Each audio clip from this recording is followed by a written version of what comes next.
जैसा कि आप देख रहे हैं ये क्लास 6 के बच्चे हैं, क्लास 6B के, केंद्रीय विद्यालय 39 GTC के। और इनमें से किन्हीं 4 को आज मौका मिला एक्टिविटी करने के लिए। इनको टास्क दिया गया है कि ये जो A4 साइज का पेपर है इसको इस तरह ये काटेंगे कि इनके थ्रू, मतलब उसके थ्रू इनका पूरा बॉडी पास होगा और ये पेपर साइड से फटेगा नहीं। यानी ऐसा बाउंड्री बनाना है काट के कि इनका पूरा बॉडी में से वो पास हो जाए पेपर। तो इनका समय शुरू होता है। अब काटिए जो भी आपको दिमाग में आ रहा है और देखते हैं क्या रिजल्ट निकलता है। 1 ही मिनट का टास्क है, सोचिए और काटिए। तो देखेंगे कि आपका क्या नाम है। फर्स्ट स्टूडेंट आराध्या ने क्या बनाया, चलिए उसको अपने सिर से पास करिए, देखते हैं पूरा बॉडी से आपके वो कट पाट जाएगा कि नहीं। ये देखिए जैसे ये कटे हुए पीस को अपने सिर, अब पूरा हाथ वाथ निकाल के पैर से निकलना चाहिए। चलिए तो ये इनका सक्सेसफुल नहीं हुआ। अब आता है पूर्णिमा का बारी। पूर्णिमा काटिए आप जल्दी। आप दिखाइए। शांति बच्चों, आगे भी, केवल सिर नहीं हाथ। ओके साइलेंट, जल्दी फट गया ये भी आपका। करिए करिए, ठीक है, यहाँ तक तो हो गया। आगे हाथ पास करिए, देखते हैं सही मेजरमेंट से इन्होंने बनाया कि नहीं। दूसरा हाथ भी पास करना है, केवल एक हाथ नहीं। लगता है ये भी गई। और ये प्लीज साइलेंट। ओह, अब आपका बारी। ये क्या बनाया है, कुछ अतरंगी सा। इधर आइए। अब चलिए आप लोग जा सकते हैं अपने सीट पे। अब इनका देखते हैं। ठीक है साइलेंट। कुछ आगे भी पार करना है उसको। आगे आगे हाथ निकालिए उसमें से। चलो पूरा पूरा जल्दी जल्दी हाथ आराम से निकलना चाहिए और फटना भी नहीं चाहिए। कोई आवाज नहीं करे प्लीज। चलिए इनका भी लगता है। आगे दूसरा हाथ। ये है मेजरमेंट का खेल, सही से कैलकुलेटेड कट करना है। और ये बचना चाह रहे हैं बहुत ही स्मार्टली। चलो नहीं, कुछ नहीं होगा, नीचे चलो करो। सिर से ही करना है, फ्रॉम टॉप टू बॉटम। पड़ गया कि इस A4 साइज पेपर को कट करके ऐसा शेप देना है कि उसमें से आपका पूरा बॉडी निकल जाए और वो फटे भी नहीं। तो अभी फिलहाल कौन है हमारे साथ? प्रतीक। प्रतीक इसको कट करेंगे। बाकी बच्चे जो 3 ट्राई किए उनका तो वो नहीं हो पाया। चलिए आप काटिए और देखते हैं कि क्या वो आपका बॉडी पास कर पाएगा। और किसी और स्टूडेंट से भी हम लोग देखेंगे कि पास कर पाता है कि नहीं, है ना। तब तक जब तक ये पेपर कटिंग कर रहे हैं, अगले 1 मिनट के अंदर कट करना है आपको, थोड़ा क्विक। तब तक I will ask some question from Saumya. Stand up Saumya. Saumya बताइए व्हाट इज मेजरमेंट, क्या होता है मेजरमेंट? हाँ, किसी चीज का अच्छा, किसी चीज को नापने को। ठीक है, बैठ जाइए। इसको और ज़्यादा एक्यूरेटली कैसे बता सकते हैं, क्योंकि हमने इसके बारे में क्लास में डिस्कस किया था। इसका ज़्यादा एक्यूरेट डेफिनेशन क्या होगा? आइए दीक्षा पांडे जी से पूछते हैं कि उनके हिसाब से क्या है मेजरमेंट, बताइए। No need to stand up, just say the answer. ठीक है, किसी चीज़ को नापना। मेजरमेंट का डेफिनेशन इन 2 बॉयज से पूछेंगे। आइए, हाँ बताइए आप, क्या है मेजरमेंट आपके अकॉर्डिंग? मेजरमेंट मतलब किसी चीज को नापना। अच्छा, आपका भी वही सेम ख्याल है, बैठ जाइए। आप कुछ अलग सोचते हैं या सेम है? Similar answer, same answer. Measurement का आप क्या डेफिनेशन बता रही हैं, बताइए। हाँ, नहीं आ रहा, चलो तुम बताओ। Sir, it is a comparison of known quantity with a quantity with a standard unit. Thank you, बैठ जाइए। जैसे बताया पूर्णिमा ने कि किसी अननोन क्वांटिटी को नोन क्वांटिटी से कंपेयर करते हैं। हालांकि ये उल्टा बोल दी, ये बोली है नोन क्वांटिटी को अननोन क्वांटिटी से कंपेयर करना। जब नोन ही है तो उसको फिर क्या कंपेयर करें? जो हमको अननोन है, पता नहीं है, उसको नोन से कंपेयर करेंगे।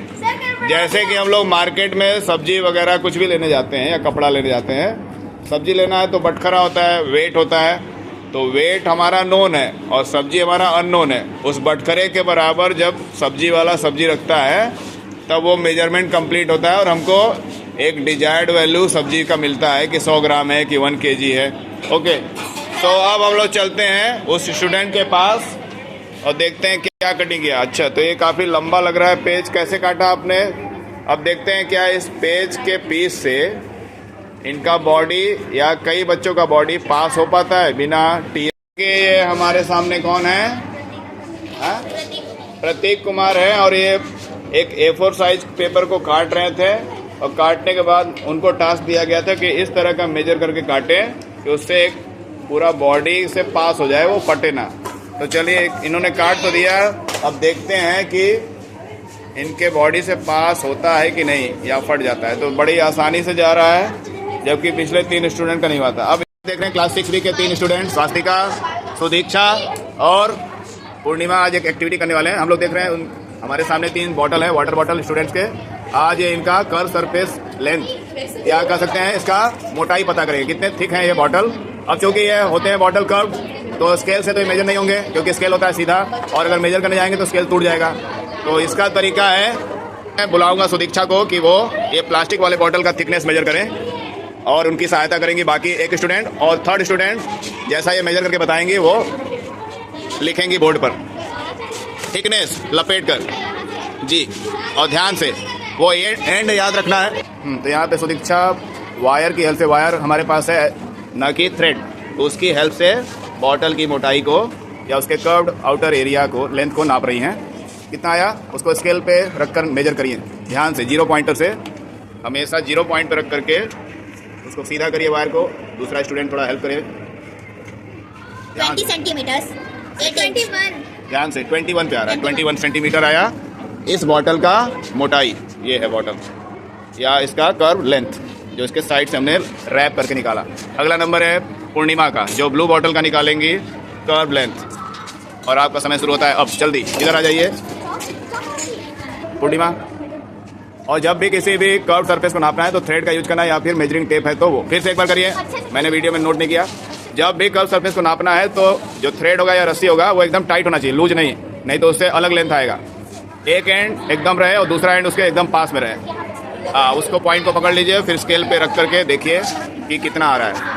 पूरा फैलाइए, स्केल को 0 से पॉइंट से मिलाइए और वायर को सीधा करिए, एकदम सीधा टाइट, तभी वो आपको सही रीडिंग दिखा। कैमरे में भी दिखना चाहिए, इसलिए हाथ थोड़ा सा साइड में आप लोग कर लीजिए। कहाँ तक जा रहा है, टाइट किए रहिए। 29.5, तो 29.5 इस ब्लू बॉटल का आया है कर्व लेंथ, और ये देखने में भी ज़्यादा थिक या मोटा है तो ऑब्वियसली इसका लंबाई भी ज़्यादा आया है। अब तीसरा करेंगे स्वास्तिका, ये एल्युमिनियम टाइप का जो बॉटल है इसका मोटाई निकालेंगे, इसका यानी कर्व लेंथ निकालेंगे। इसमें हेल्प करेंगे इनका सुदीक्षा या पूर्णिमा, जो भी कर दें हेल्प, और 3rd पर्सन लिखेंगी बोर्ड पर उसका डाटा। तो आज हम लोग इस एक्टिविटी से क्या सीख रहे हैं, जब तक ये कर रही हैं तब तक हम लोग थोड़ा सा चलते हैं किसी स्टूडेंट से इस पर चर्चा कर। तो आराध्या मिश्रा जी हमारे साथ हैं, ये बताएंगे कि ये एक्टिविटी क्यों कर रहे हैं, हम लोग क्या सीख रहे हैं इससे। जो राउंड सरफेस को कैसे नापना था उससे हम लोग ये सीख रहे हैं, राउंड सरफेस को नापना। अच्छा, आपके पास कोई और सुझाव है, क्या ये मेथड सही है? तो ये भी ठीक है, मेजरिंग टेप से भी नाप सकते हैं। अच्छा, मेजरिंग टेप भी यूज कर सकते हैं in place of that thread और वायर ना। तो ये मेथड सही है या फिर ये भी ओल्ड मेथड जैसा इनकरेक्ट डाटा देता होगा? क्यों ये करेक्ट देता होगा?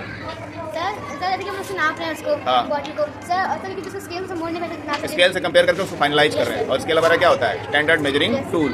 हाँ, तो ये मेथड हमारा सही है। देखने में लग रहा है कि ये थ्रेड तो इसका कोई मेजरमेंट नहीं है, लेकिन थ्रेड की लंबाई को हम लोग फिर मेजर कर रहे हैं स्केल के मार्किंग से, और स्केल हमको हमेशा स्टैंडर्ड वैल्यू देता है। 27.2 स्वास्तिका ने मेजर किया है इस स्टील वाले बॉटल का कर्व लेंथ। तो इस तरह से तीनों बॉटल को आप पास में रख दीजिए, जिससे हमको पता चले कि वो कितने थिकनेस के रहे होंगे। तो यहाँ देखिए, एक सबसे ज़्यादा इसी का आया ना, ब्लू बॉटल का कितना आया है? हाँ, फिर आया है स्टील वाला, उससे कम थिक लग रहा है, कितना? 21 सेंटीमीटर नहीं आया, 27.2। और प्लास्टिक वाले का 21 सेंटीमीटर। हाँ, तो आज हमने थ्रेड या रस्सी की सहायता से या वायर की सहायता से सीखा कि कैसे हम लोग एक सही वैल्यू और सही लेंथ मेजर कर सकते हैं कर्व्ड ऑब्जेक्ट का। आप सभी इधर सामने आ जाइए और थैंक यू नहीं बोलिए। आपको कैसा लगा ये एक्टिविटी करने में? मज़ा आया? ठीक है, तो आपका बहुत बहुत धन्यवाद। Thank you, bye bye.